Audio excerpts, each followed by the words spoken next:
Loki's devil fruit is legendary, and it's allegedly even so powerful that he thought it was worth killing his own father for. And this fruit even caused every single giant warrior on the entire island of Elbaf to work together in order to keep him locked up. So I have been digging deep into Norse mythology, like deeper than I already have, and everything that we in general know about Loki and Elbaf to really try and figure out what exactly is this power, because we might as well use the time. And I think that I've finally reduced my list of over 20 possible candidate fruits that I found to the top 9 most likely ones, all of which to me make a ton of sense, but I think are less or more likely. And I just want to start off this insane list with some of the most mind-blowing awesome ideas, but as you can see, as awesome as they might be, I do think they might have a slightly lower chance of being true. Nonetheless, first off, we have the hell fruit, which even though it is the least likely on this list in theory, it still has some real evidence from the story to back it up. Because you see, in chapter 1130 of One Piece, I actually kind of got stuck on this super interesting line that really got my brain going. You see, right here, this giant tells us that Loki has devoted himself to darkness,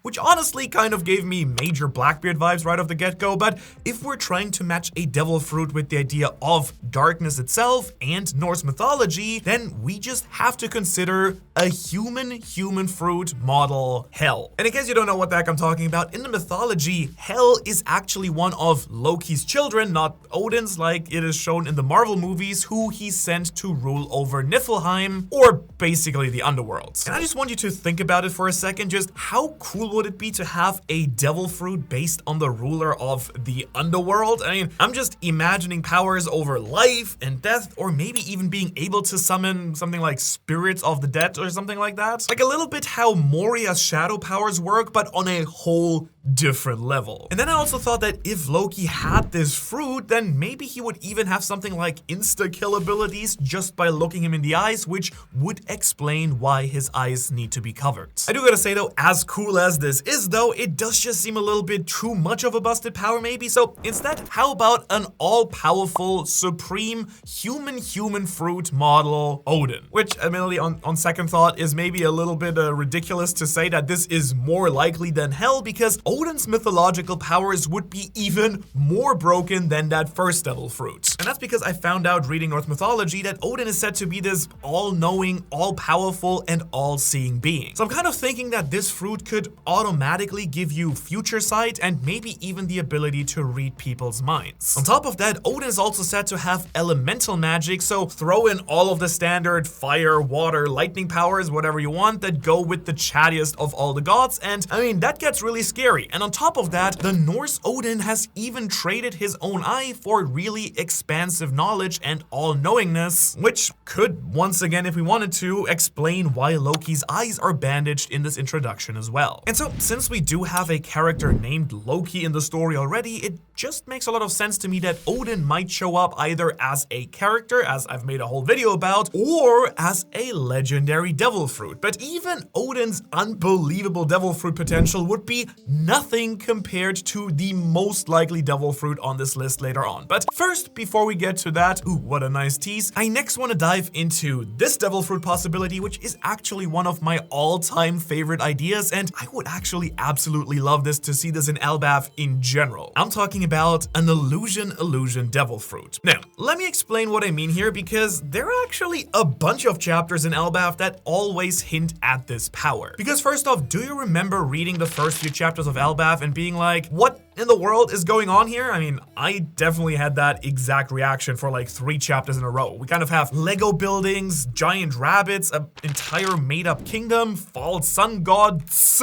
and to top it all off, a freaking shape-shifting cat? I mean, come on, that's weird, even with the explanation we've gotten so far, and this power just has to show up, doesn't it? Especially because I think that this fake world is basically going to be a much smaller version of the Elbaf arc, so it just kind of makes makes a lot of sense to me that Loki would have some sort of overpowered illusion or shape-shifting devil fruit power. Plus, of course, it not only fits with his character overall, but also the whole idea that Loki's eyes are covered, because eyes and illusions, if you're a Naruto watcher, kind of go hand in hand, as everyone knows. But I gotta say, as much as I would love that fruit for Loki specifically, so far all of the fruits here have been missing one major component, and that is an actual connection to Loki's actual introduction in the story. But don't worry, because all of that changes starting with the next fruit, which absolutely perfectly matches what we see from Loki in this stunning reveal right here. I mean, that panel gets me every time. Because the mythical human fruit model Prometheus fits stupidly well with the chained up monstrous fighter who is set on ending the world. And I know, if you know Greek mythology, you're gonna say, hey, Prometheus isn't in Norse mythology, but his mythology still fits too perfectly with Loki's introduction to ignore it completely, because Prometheus is a Greek titan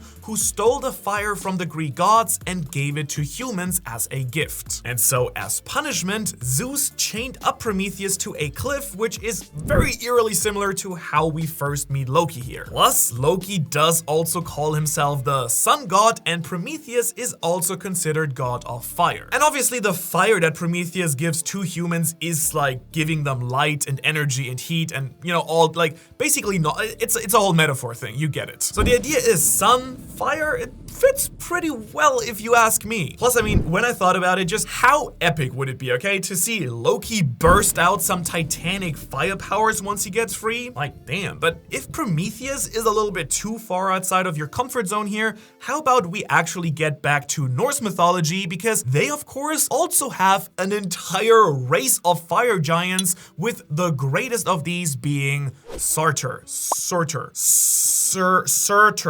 Surtur, I'm gonna go with, who would be the absolute perfect inspiration for another mythical legendary devil fruit. And just listen to this and tell me if it doesn't absolutely sound like Loki, what we know about him so far. Because as the most boss fire giant around, Surtur played a major role in Ragnarok, which is basically the destruction of the 9 realms, just like how Loki wants to take down the world as well. And on top of that, Surtur also wields a massive sword, and we just happen to have this gargantuan sword sticking out of the tree right here. So again, with 2 possibilities for Loki to turn into a humongous fire giant here, I'm personally really feeling good that this could be a very likely possibility for Loki's devil fruit. Okay, however, I gotta say, as I was thinking about all of these devil fruits ideas in more detail, I kind of kept running into one major problem with pretty much every fruit on this video so far, including the absolutely mind-blowing powers coming up next. Because one thing that you might have noticed that Oda almost never does with his devil fruits is actually name them after real people or characters from actual history or mythology. Really, the only exception to this rule was when Oda gave Sengoku the Daibutsu, which is the Buddha fruit, or I guess you could also count the nine-tailed fox fruit or the Yamato no Orochi fruit, but besides those examples, really, it kind of barely ever happens. I mean, do you remember people's discussions about a Sun Wukong devil fruit for Luffy because of his Nika reveal? I absolutely do, but it kind of turned out that instead of using a name from real-world mythology, Oda just made up his own name for the powers based on a figure from One Piece lore, not just from our real-world lore. And so I guess if I wanted to play devil's advocate here for my own ideas, I mean, that is actually a major fault in almost all of these devil fruit ideas we've had so far. So if we're keeping this in mind, I'm gonna give you a 2-for-1 devil fruit option here, because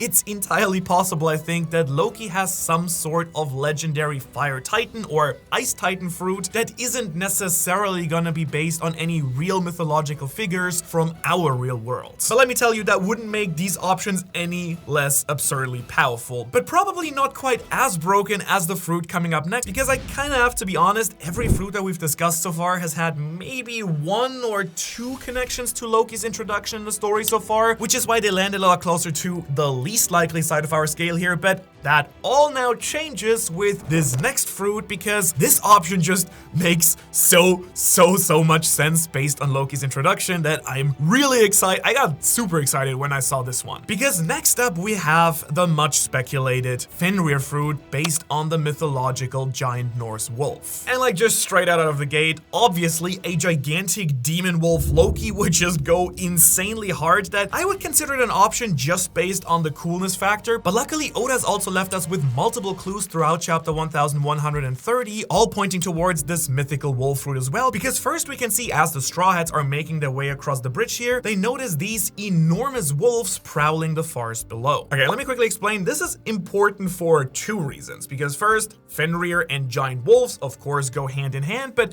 secondly, I don't kind of know if any of you were wondering this, but how in the world does Loki survive chained up here in this forest? Because I mean, one, he seems a really easy target for these wolves to attack here, but two, I can't be the only one wondering how in the world is he even getting food? Like looking at this panel here, overall he seems pretty abandoned, there are no guards around, and surely even he can't go forever without eating, right? And so I was really surprised to find out that Loki having the Fenrir fruit actually would solve both of these issues. Because you would kind of think that as Fenrir, he would easily be the alpha male of these wolf packs here, which would mean that he could probably have the wolves even bring him food to survive in this frozen forest. It sure makes a lot of sense with those hungry looking wolves being as close to where Luffy found Loki in the first place, right? But that's just the first piece of evidence here, because once again, let's look at Loki's presentation and actual words during his introduction. First of all, he, as we already said, of course, is chained up, which actually fits perfectly with Fenrir as well. You see, Fenrir was actually one of Loki's children, but due to a prophecy, he was then kept chained up under the roots of the Yggdrasil tree. Are you seeing the connection that I'm seeing? Because that's basically the exact same situation for our One Piece Loki. But it gets even a little bit crazier when you learn that Fenrir is essentially the Norse character who starts Ragnarok by breaking free from his chains and killing the Norse god Odin. Which again, it kind of seems to me like Oda is seriously leaning into this exact same narrative for Loki here, because he even tells us that he's going to bring about the end of this world.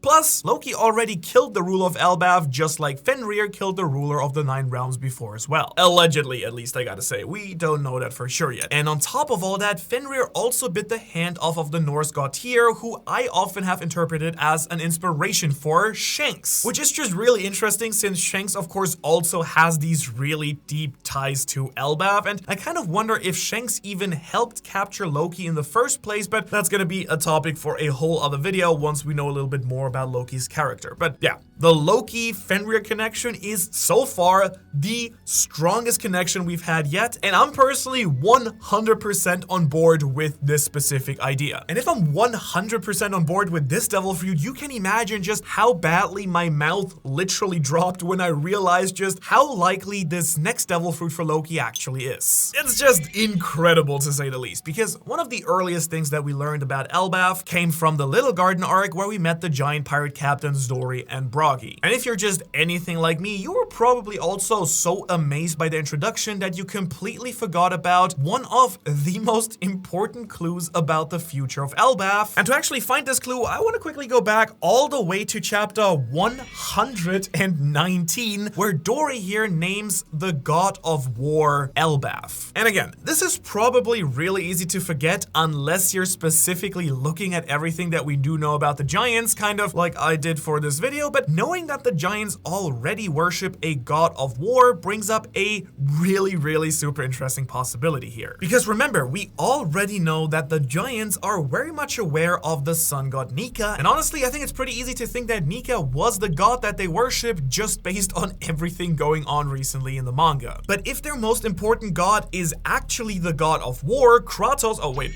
sorry, nope, that was the wrong god of war there.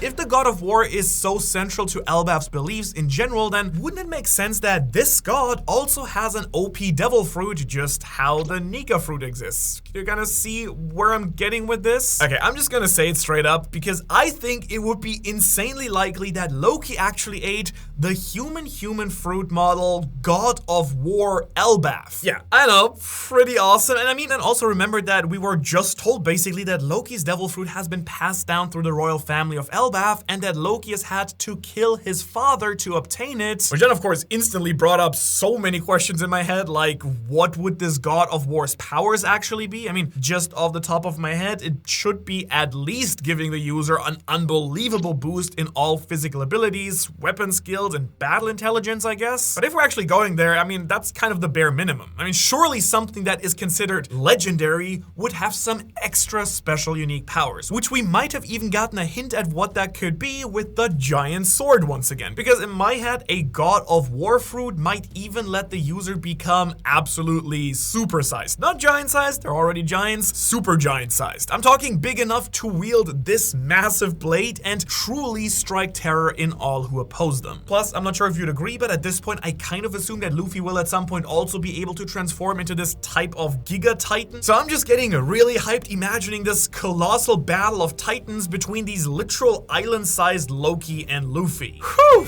Oh man, I mean, okay. Seriously though, I really do think that Oda owes us some real giant blade action after the one in Onigashima literally ended up playing no role at all whatsoever in that arc, so please, Oda, make it happen, because I could even imagine this fruit having a power similar to Bello Betty here, who has the power to inspire people, but in that case, maybe the god of war fruit can turn people into battle-hungry, violent killers. I mean, kind of wanting, like everyone turns into Zoro is what I'm saying here, right? Okay, and as you can tell, I am very excited about this idea, but there's actually one big issue I can see if I really wanted to again play devil's advocate here, and that is that if this god of war fruit is potentially so powerful, how did Loki get it in the first place? Because it isn't really clear if Loki's father Harald actually ate the fruit or not before Loki killed him. Because for all we know, his father could have just been protecting the fruit, like, you know, inheriting it down as a devil fruit instead of actually possessing it, or maybe Harald did eat the fruit and then Loki ate him, or I guess more specifically probably ate his heart, which actually gives me shivers thinking about. Maybe I should put that in the thumbnail.